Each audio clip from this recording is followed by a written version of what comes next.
Λοιπόν, ελάτε να σας πω. Υπάρχει μία στιγμή που αλλάζει τα πάντα για ένα παιδί. Και αυτή δεν είναι όταν περπατάει για πρώτη φορά.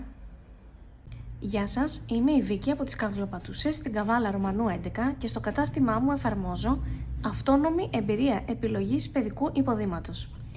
Με την ελάχιστη δυνατή καθοδήγηση και αυτή όταν χρειάζεται.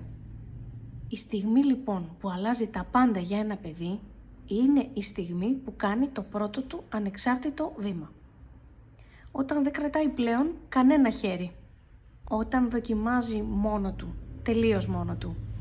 Έχοντας λίγη αβεβαιότητα, αλλά και μπόλικη περιέργεια. Αυτές οι στιγμές λοιπόν έχουν πάντα κάτι μαγικό.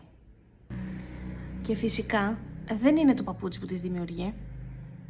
Το παπούτσι απλά βοηθάει να νιώσει το παιδί πιο σταθερά, πιο ασφαλές, για να συνεχίσει το ταξίδι του στην αυτοπεποίθηση.